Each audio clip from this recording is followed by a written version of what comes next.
بسم اللہ الرحمن الرحیم۔ 20ویں صدی کے وسط میں بر صغیر اور پاکستان کے علاقے سے توحید کی ایک زبردست دعوت اٹھی رد شرک کے ساتھ، اور آخری حصے میں 20ویں صدی کے آخری حصے میں کفر بالطاغوت اپنی شدت کے ساتھ سامنے آیا کہ قوم کے لوگوں، مسلمانوں، جس تاریخ کے اوپر تم ناز کرتے ہو صدیوں بیت گئی ہیں، اس کے عقائد کے اندر شرک ہے، اور شرک پھیلانے والے آج لوگوں کے سروں کے اوپر ناچ رہے ہیں۔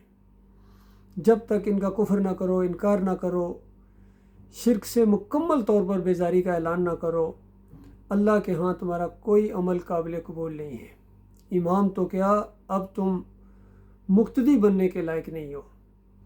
یہ آواز ڈاکٹر مسعود الدین عثمانی رحمۃ اللہ علیہ کی تھی، جو آج سے 40 سال پہلے میرے کانوں میں پڑی، اور ان کا کچھ لٹریچر مجھے ملا، اور ایک کیسٹ تقریر ان کی پوری طرح میرے دل کے اندر یہ دعوت اتر گئی، اور پوری طرح ہر چیز کو قرآن اور صحیح حدیث کی روشنی میں پیش کیا گیا، اور پوری طرح محسوس ہوا کہ آج جو مسلمانوں کی پوری دنیا میں درگت بنی ہوئی ہے، ذلت اور خواری ہے، اور خاص کر 71 کے اندر جو ایک رسوائی کا سامنا کرنا پڑا افواج پاکستان کو مشرقی پاکستان کے اندر، یہ ساری وجہ عقیدے کے اندر خرابی ہے۔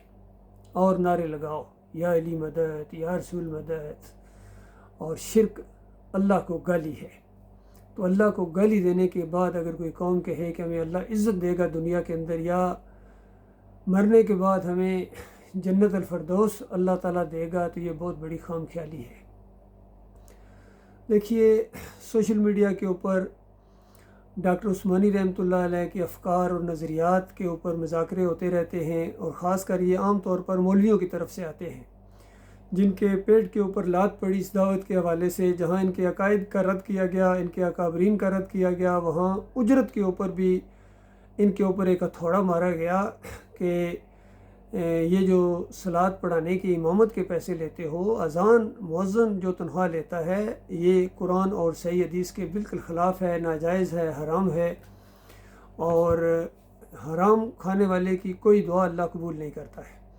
تو اس وجہ سے یہ سارے مولوی یہ ایکا کر لیا انہوں نے، اور انہوں نے پروپیگنڈا کرنا شروع کر دیا، اور جہاں ان کو موقع ملتا تھا ڈاکٹر عثمانی رحمۃ اللہ علیہ کے خلاف یہ زہر اگلتے رہے۔ تو اس سے پہلے بھی چند ویڈیوز میں اپلوڈ کر چکا ہوں ڈاکٹر صاحب کے جو نظریات ہیں، تاکہ قوم کے سامنے پوری طرح بات واضح ہو کے سامنے آئے۔ اس کے بعد کوئی مانے یا نہ مانے، یہ اس کی اپنی قسمت ہے، یہ اس کا اپنا اختیار ہے، لیکن بات تو سچی ان کے سامنے آئے کہ دعوت آخر ہے کیا۔ تو اس حوالے سے بالکل صاف بات آپ کے سامنے لائی جائے گی کہ ڈاکٹر عثمانی رحمۃ اللہ علیہ نے ایمان خالص قسط اول کے اندر یہ جتنے صوفی گزرے ہیں، جن کے عقیدے تھے وحدت الوجود کے، وحدت الشہود کے، حلول کے عقیدے، ان کا رد کیا ہے کہ یہ تصوف کا دین، یہ اسلام کے اندر اس کی کوئی گنجائش نہیں ہے۔ اسلام توحید کی دعوت دیتا ہے، اور سارے انبیاء توحید کی دعوت لے کر آئے تھے۔ وَلَقَدْ بَعَثْنَا فِي كُلِّ أُمَّةٍ رَسُولًا أَنِ اعْبُدُوا اللَّهَ وَاجْتَنِبُوا الطَّاغُوتَ، کہ ہر امت کے اندر، جس دور کے اندر، جس علاقے کے اندر جو دعوت اٹھی ہے، وہ اسی نقطے کے گرد اٹھی ہے کہ أَنِ اعْبُدُوا اللَّهَ، اللہ کی بندگی کرو۔ انسانوں، تمہیں بندگی کے لیے پیدا کیا گیا، اپنی بندگی کو ثابت کرو، غلامی کو ثابت کرو۔ صرف ایک اس مسئلے کا امتحان ہے، ایمان کا امتحان ہے کہ تم اللہ کے بندے ہو یا کسی اور کے بندے ہو۔ بس اگر تم نے یہ ثابت کر دیا کہ تم اللہ کے بندے ہو اور کسی اور کی بندگی کو تم برداشت نہیں کرتے ہو، تو یہ دنیا تو امتحان کی جگہ ہے۔ مرنے کے ساتھ ہی اللہ تعالیٰ تمہیں جنتوں کی بادشاہی کا مالک بنا دے گا۔ ایسی بادشاہی اللہ تعالیٰ تمہیں عطا فرمائے گا کہ جو آج کسی کے وہم و گمان میں بھی نہیں آ سکتی ہے۔ اور اگر تم نے یہ بات نہ مانی، اس کے بعد موت تو بہرحال پھر بھی آئے گی۔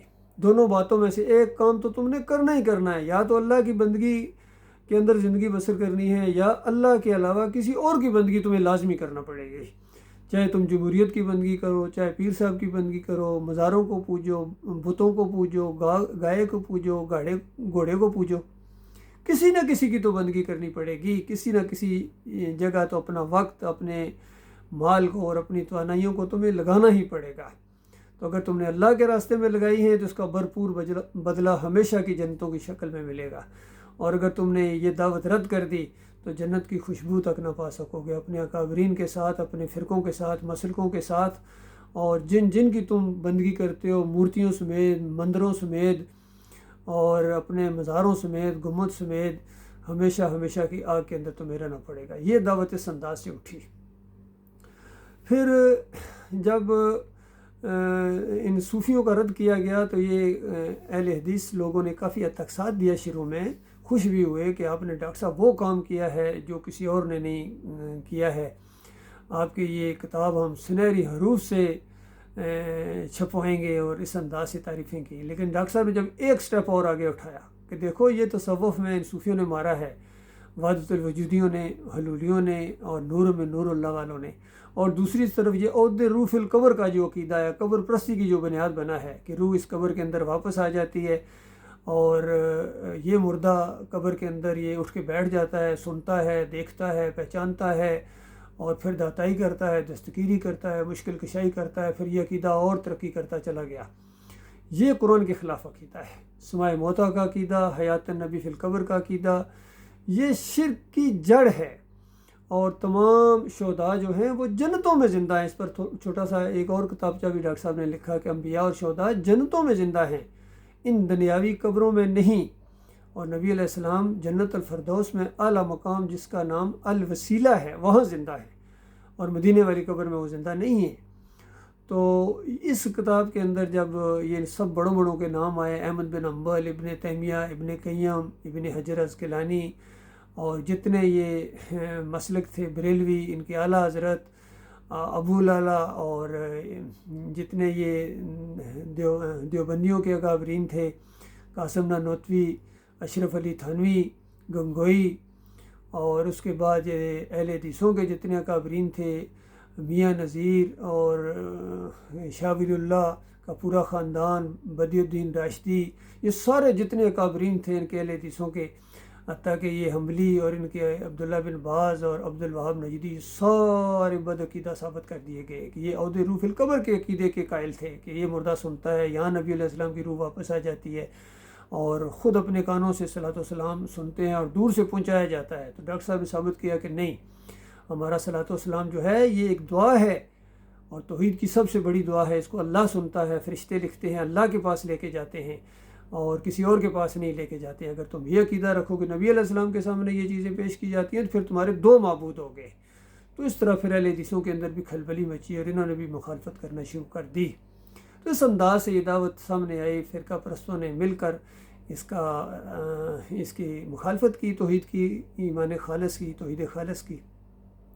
بہرحال ڈاکٹر عثمانی رحمۃ اللہ علیہ اپنی زندگی کے آخری دم تک اس پر ڈٹے رہے، بلکہ جب مخالفتیں ہوتی تھی ڈاکٹر صاحب کے اندر اور شدت آتی گئی کہ اب بھی میرے لیے گنجائش نہیں ہے کہ صحیح بات کہوں، قبر میں پاؤں لٹکائے ہوئے ہوں، اب میں تمہاری کیا جوتیاں سیدھی کروں۔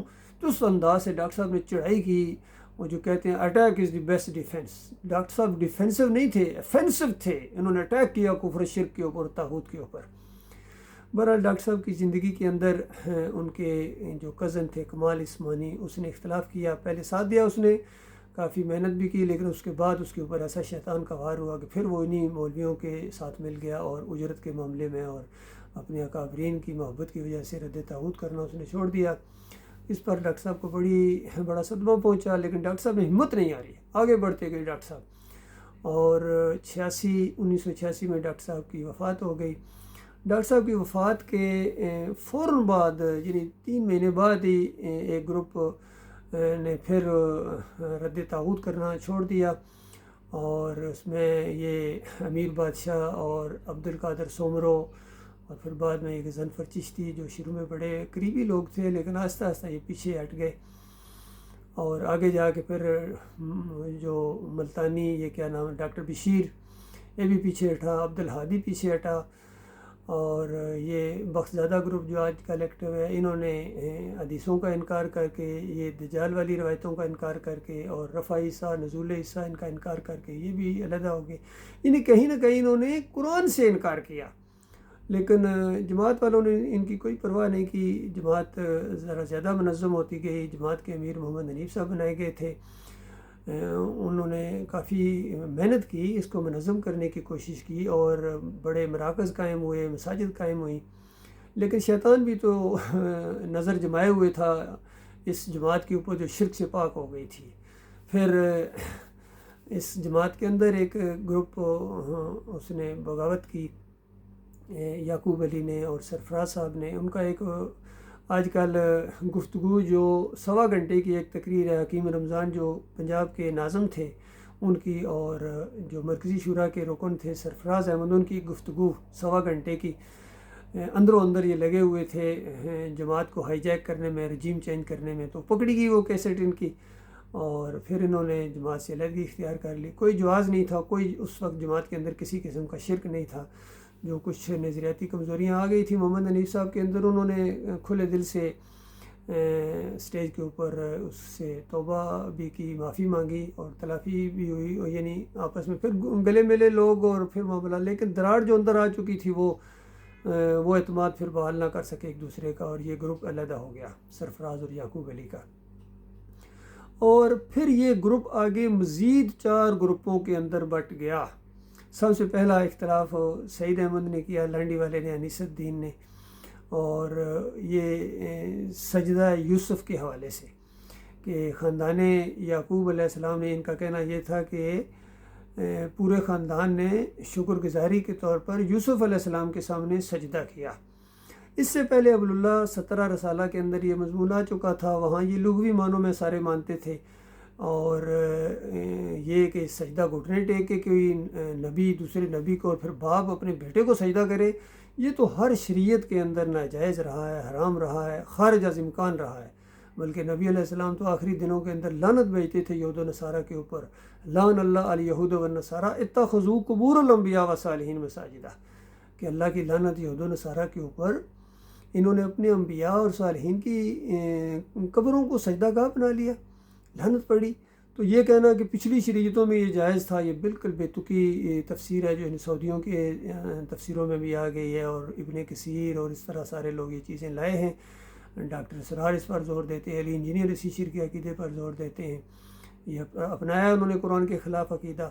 حالانکہ سورہ مریم کی 58 نمبر آیت نص ہے، کیونکہ وہاں تمام انبیاء کا ذکر ہے، اور یعقوب علیہ السلام کو تو نام لے کے بنی اسرائیل، اور اسرائیل چونکہ لقب تھا یعقوب علیہ السلام کا، تو وہاں اللہ تعالیٰ نے بتایا کہ یہ تمام انبیاء جو تھے جب ان کے سامنے کوئی اللہ کی نشانی آتی تھی تو یہ اللہ کے سامنے سجدہ ریز ہو جاتے تھے.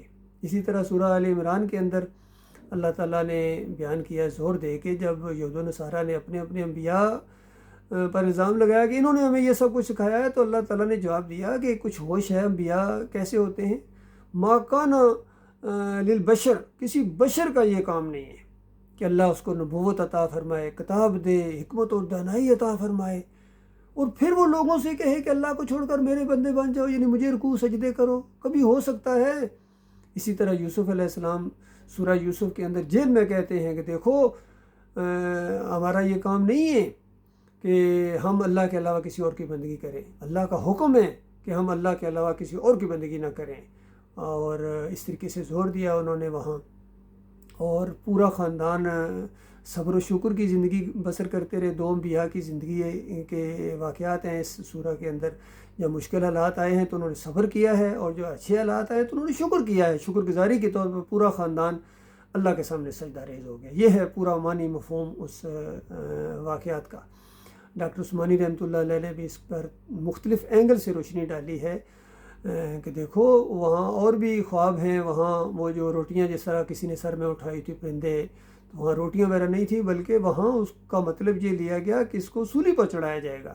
اسی طرح 7 لاغر گائیں موٹی گایوں کو کھا رہی ہیں، تو وہاں مصر میں نہ لاغر تھی نہ موٹی تھی. اس سے مراد لی گئی ہے کہ جو کمزور گائیں اس کا مطلب ہے، اور وہ جو ہری بالیاں وہ دکھائی گئی تھی. تو خشک بالیوں کا مطلب اور کمزور گائے کا مطلب کہ یہاں خشک سالی ہوگی، قید پڑے گا، اور ہری بالیوں کا مطلب اور موٹی گاؤں کا مطلب یہاں ہریالی ہوگی. تو اس طرح تعبیر لی جاتی ہے. اسی طرح خروا لہو سجدا، لہو کی ضمیر اللہ کے لیے ہے. اور وہ جو 4 نمبر آیت کے اندر یوسف علیہ السلام نے خواب بتایا اپنے والد صاحب کو، اور جو 6 نمبر آیت کے اندر یعقوب علیہ السلام نے اس کا معنی مفہوم بتایا ہے، تعویل کی ہے، یا جو مطلب بتایا، تعبیر بتائی ہے، وہ ہے صحیح معنوں میں. تو انہوں نے تو یہ کہا تھا کہ میرے بچے، اللہ تعالیٰ تجھے منتخب کرے گا اور تیرے اوپر اس طرح رحمتوں کی بارش کرے گا جس طرح ابراہیم علیہ السلام اور اسحاق علیہ السلام کے اوپر کی، اور تمہیں دھنائی عطا فرمائے گا. تو یہ ساری چیزیں جب اللہ تعالیٰ نے دی ہیں، اور پورا خاندان جو پہلے خیرات مانگنے کے لیے مصر گیا تھا، اب ایک رائل فیملی کی حیثیت سے وہاں داخل ہو رہے ہیں، تو شکر گزاری کے طور پر وہ اللہ کے سامنے پورا خاندان سجدہ ریز ہو گیا. یہ معنی مفہوم ہے اس کا. اور پھر ڈاکٹر عثمانی رحمۃ اللہ علیہ نے فتویٰ لگایا کہ جن کا ایمان خراب ہوتا ہے، یعنی جن کے عقیدے میں خرابی ہوتی ہے، وہ اس طرح تشریح کرتے ہیں کہ یوسف علیہ السلام کو سجدہ ہوا، چونکہ یہ اپنے مریدوں سے اور اپنے شاگردوں سے بعد میں اپنے آپ کو پجوانا چاہتے ہیں. تو یہ راستہ کھولا ان مولویوں نے، ان مفسرین نے. تو اس انداز سے یہ جب اختلاف ان کے اندر آیا تو محمد حنیف صاحب نے یعقوب علی کی ضد کے اندر سعید احمد کا ساتھ دیا. تو اس طرح ان 2 گروپوں کے اندر یہ سجدہ تعظیمی کا شرک آ گیا. ایک محمد حنیف کا جو گروپ ہے جس کے امیر عبداللہ عمر دورانی ہیں، اور جماعت کا ایک بڑا حصہ ہے ان کے پاس. تو یہ سارے کے سارے سجدہ تعظیمی کے شرک کے اندر مبتلا ہو گئے، اور پھر ڈنڈے کے زور سے، نظم کے ڈنڈے سے انہوں نے پوری جماعت میں اس کو منوا لیا. اسی طرح لانڈی والے جو لوگ تھے، ایک گروپ، چھوٹا گروپ، وہ بھی اسی شرک کے اندر مبتلا ہو گئے. پیچھے جو 3 گروپ رہ گئے، ایک یعقوب علی کا، انہوں نے ڈاکٹر صاحب سے یہ اختلاف کیا. ڈاکٹر صاحب نے وہ صلح حدیبیہ کے موقع کے اوپر کہا کہ دیکھو کچھ روایتیں اس طرح آ گئی ہیں بخاری اور مسلم کی، کہ نبی علیہ السلام نے اپنا وہ نام کاٹ کے خود لکھ دیا. الگ نبی علیہ السلام امی ہیں، تو اگر ان روایتوں کے مطابق کوئی مانتا ہے تو پھر یہ معجزہ ہوگا، کیونکہ نبی علیہ السلام خود تو نہیں لکھ سکتے تھے، اللہ نے لکھوایا. تو اللہ جو کام کرائے اس انداز سے وہ معجزہ ہوتا ہے. تو یعقوب علی اس پر بگڑ گئے، کہتے نہیں یہ معجزہ ہو ہی نہیں سکتا ہے یہ تو. پھر انہوں نے عجیب و غریب پھر معجزات کی تعویلات کرنا شروع کر دیں، اور اس طرح یہ گروپ نے ڈاکٹر عثمانی رحمۃ اللہ علیہ سے اختلاف کیا. پھر ایک اور گروپ ان کے اندر سے نکلا. جب یعقوب علی کہیں اپنی ماں کی قبر کے اوپر چلے گئے تو یہ دائیو صاحب نے اور اختر بیگ نے اس سے اختلاف کر کے فتوے لگانے شروع کر دیے کہ یہ اس نے شرک کیا ہے، کفر کیا ہے اس نے. تو حالانکہ انفرادی قبر کے اوپر اگر کوئی جاتا ہے، اس پر بھی ڈاکٹر صاحب کا ایک موقف ہے. کسی نے سوال کیا کہ اگر کوئی اپنے مومن بھائی کی قبر کے اوپر قبرستان میں جاتا ہے تو آپ اس کے بارے میں کیا کہتے ہیں؟ ڈاکٹر صاحب نے کہا پورے قبرستان، کسی بھی قبر کی جو زیارت ہے، یعنی آخرت یاد کرنے کے لیے، موت یاد کرنے کے لیے، اور دنیا سے بے رغبتی حاصل کرنے کے لیے، وہ کسی بھی قبر کے اوپر جایا جا سکتا ہے یا قبرستان پر. تاکہ مشرکین کی قبریں بھی دیکھیں گے تو آپ کو اسی طریقے سے موت یاد آئے گی، آخرت یاد آئے گی. تو باقی اگر صرف کوئی ایک قبر کی نیت کر کے جاتا ہے، یعنی والدہ کی یا بھائی کی یا کسی دوست کی، تو یہ سنت سے ثابت نہیں، یہ گناہ گاری کا کام ہے. تو ڈاکٹر صاحب اس کو گناہ گاری کا کام کہتے ہیں، لیکن اختر بیگ کہتے ہیں نہیں یہ شرک ہے، کفر ہے. پھر اس طرح فتوے لگانے شروع کر دیے انہوں نے. پھر ایک گروپ یہ بدر صاحب کے بچوں کا ان کے اندر سے نکل گیا. اسی موقف کے اوپر انہوں نے کہا نہیں یہ ڈاکٹر صاحب کا موقف ٹھیک ہے، اور ڈاکٹر صاحب نے جو کہا ہے کہ یا تو نبی علیہ السلام کسی اور سے لکھواتے تھے وہ مان لو، وہ بھی ٹھیک ہے، اور یا اگر خود لکھ دیا ہے تو پھر یہ ایک معجزہ ہوگا. تو یہ گروپ پھر علیحدہ ہو گیا، 4 گروپ بن گئے.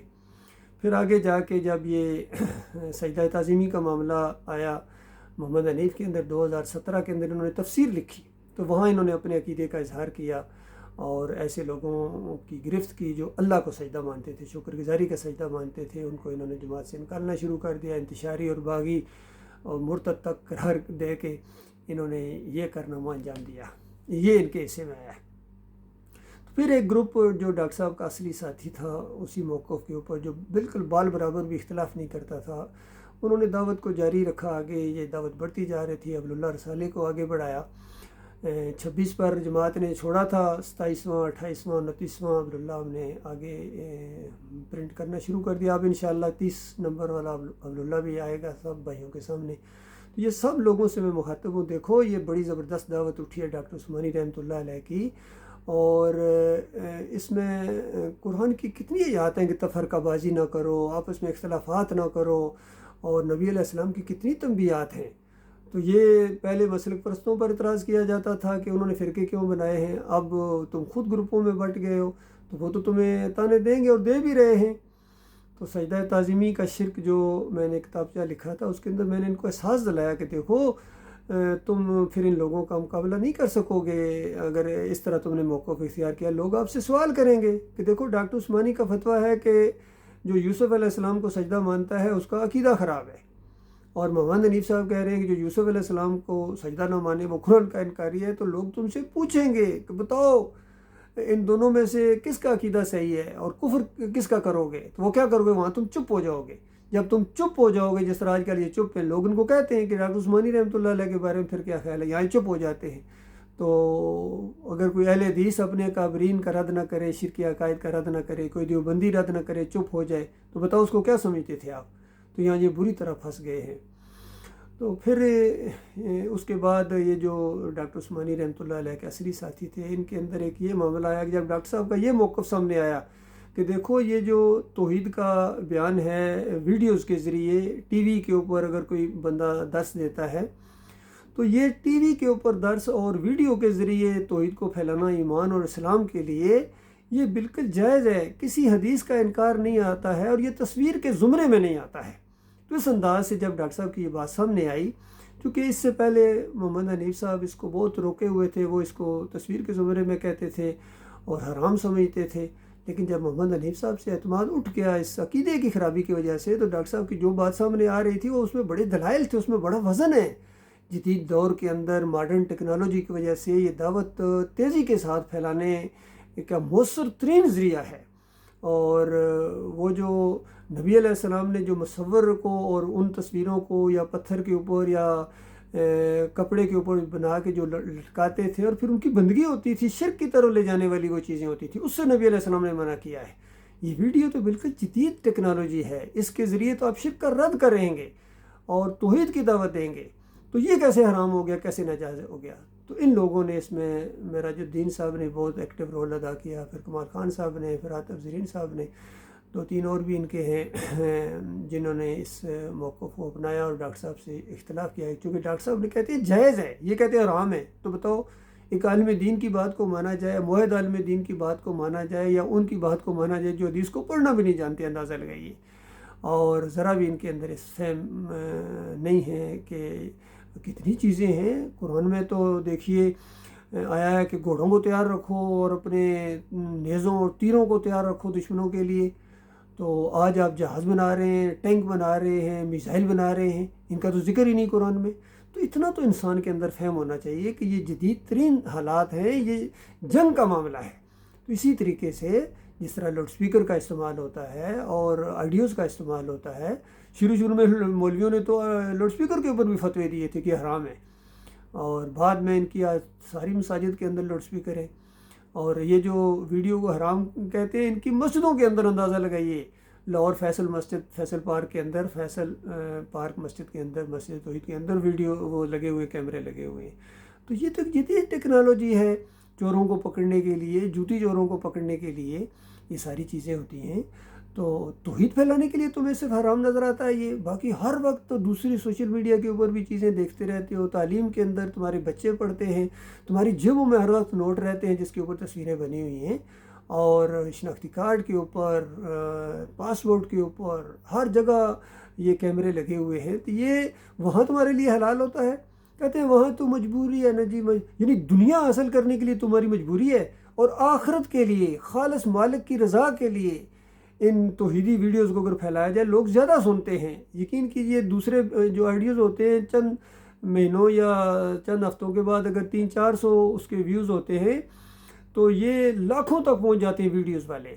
اور یہ بھی ذہن میں رکھا جائے کہ ہم اپنے ویڈیوز کے ذریعے، یوٹیوب کے ذریعے کوئی مال کمانا جو دینی یہ تقاریر ہیں، ہم اس کو حرام اور ناجائز سمجھتے ہیں۔ اسی طرح جس طرح اجرت لینا اذان کے اوپر، جس طرح امامت کے اوپر اجرت لینا حرام ہے، اسی طرح یہ تو خالص اللہ کی رضا کے لیے ہے، خالص اپنی آخرت کے لیے صدقہ جاریہ، سب سے بڑا صدقہ جاریہ جو آپ یہ چھوڑ کے جائیں، جو ہر لمحے پوری دنیا میں یہ ویڈیوز جاتی ہیں. ابھی یہ میرا بیان بھی پوری دنیا میں ایسے لوگوں تک پہنچے گا جہاں میں جا بھی نہیں سکتا ہوں، اور خاص کر میں مخاطب ہوں ایسے سارے لوگوں سے جن تک ڈاکٹر عثمانی رحمۃ اللہ علیہ کا لٹریچر پہنچ چکا ہے، ان کے بیانات پہنچ چکے ہیں کہ یہ دعوت بالکل حق ہے، اس دعوت کا ساتھ دو، تمہارے سارے دکھوں کا علاج یقین کرو یہ دعوت ہے. اور تم نے ہر طریقہ اختیار کیا ہے، جمہوریت کو آزمایا، آمریت کو آزمایا، اور دوسرے جتنے طریقے سارے فیل ہو چکے ہیں، اور کوئی خیر نہیں آ رہی ہے امت کے اندر، تمہارے اپنے ملک کے اندر. لیکن اگر یہ انداز اختیار کرو توحید کا اور رد شرک کا، جو صحیح معنوں میں تمام انبیاء کی سنت ہے اور آخری نبی محمد صلی اللہ علیہ وسلم کا طریقہ، صحابہ کرام نے یہ طریقہ اختیار کیا تھا، تب خیر آئی تھی میرے پیارے بھائیوں. یہ جمہوریت کے ذریعے، ووٹوں اور نوٹوں کے ذریعے نہیں آ سکتی ہے. میں آپ کا بھائی ہوں، اور میں کوئی مولوی نہیں ہوں، کوئی صوفی نہیں ہوں، کوئی پیر نہیں ہوں، کوئی سیاسی لیڈر تمہارا نہیں ہوں. یہ ضرور ہے کہ میں آرمی افسر ہوں الحمدللہ، اور اپنے آفیسرز کو بھی، بھائیوں کو بھی، جنرل ناصر منیر صاحب کو بھی، یہ اور جتنے بھی ہمارے جرنیل ہیں، میرے کورس میٹ جو ہیں وہ اب جرنیلی سے بھی ریٹائر ہو چکے ہیں، سب تک یہ دعوت پہنچ بھی رہی ہے. اور مزید میں کہوں گا کہ دیکھو یہ ایک موقع آپ کو ملا ہے، یہ بار بار نہیں ملے گا. یہ زبردست قسم کا موقع ہے، زندگی ایک مرتبہ ملی ہے، اور آپ کا امتحان صرف ایمان خالص کا امتحان ہے، توحید کا امتحان ہے، رد شرک کا امتحان ہے. یہ امتحان اگر تم فیل ہو گئے تو تجدید گزاریوں کے باوجود عمرے، حج، جو مرضی کر لو، جہاد، اور جتنا مرضی جہاد کا نام لو، میں جہاد کر رہا ہوں. جمہوریت کے ذریعے آپ جہاد کر رہے ہیں، بتائیے. عمران خان صاحب کہتے ہیں میں جہاد کر رہا ہوں، پھر جا کے مزاروں کے سامنے سجدے، سجدہ تعظیمی، سجدہ محبت، پھر امام زامن باندھنا، پھر گھوڑے کی پوجا کرنا، پھر وہ جناب یا علی مدد کے پٹے باندھنا. یہ ایمان نہیں ہے، یہ خالص شرک ہے. اللہ تعالیٰ غور و فکر کرنے کی توفیق عطا فرمائے، اور اللہ تعالیٰ ایمان کے اوپر جم جانے کی، الحمدللہ سے لے کر والناس تک. اللہ کے بندوں، میرے پیارے بھائیوں، یہ ایمان کی بات ہے. ہر جگہ یہ ایک تمہارا داتا اللہ ہے، دستگیر اللہ ہے، مشکل کشا اللہ ہے، حاجت روا اللہ ہے، تمہارا غوث اللہ ہے، عبد القادر جیلانی نہیں، تمہارا مشکل کشا اللہ ہے. پہلے صفحے کے اوپر اس چیز کا اقرار کرتے ہو، ایاک نعبد و ایاک نستعین، اے اللہ ہم صرف تیری بندگی کرتے ہیں، تجھ سے مدد مانگتے ہیں. تو بتاؤ کہاں گئی یہ تمہارا ایمان؟ یا علی مدد کہنے کے بعد، یا رسول مدد کہنے کے بعد، یا غوث، پھر واسطے، وسیلے، یہ سب کچھ کرتے ہو. اسی وجہ سے تو خیر نہیں آ رہی ہے. پوری دنیا میں تمہاری درگت بنی ہے، میزائلوں کی بارش تمہارے اوپر ہوتی ہے. تمہارے نہ مزار تمہیں بچا سکتے ہیں، اور نہ ان کے مندر ان کو بچا سکتے ہیں. مورتی والا وہ اپنی مورتی کے ساتھ چمٹا ہوا ہے، آپ لوگ اپنے مزار کے ساتھ چمٹے ہوئے، پیر صاحب کے ساتھ چمٹے ہوئے ہیں. تو یہ کھیل بگڑ جائے گا آپ کا، یقین کیجئے. مرنے کے ساتھ وہ آگ لگے گی جو بجائے نہ بجھے گی. اللہ تعالیٰ غور و فکر کرنے اور ایمان خالص کے اوپر جم جانے کی توفیق عطا فرمائے.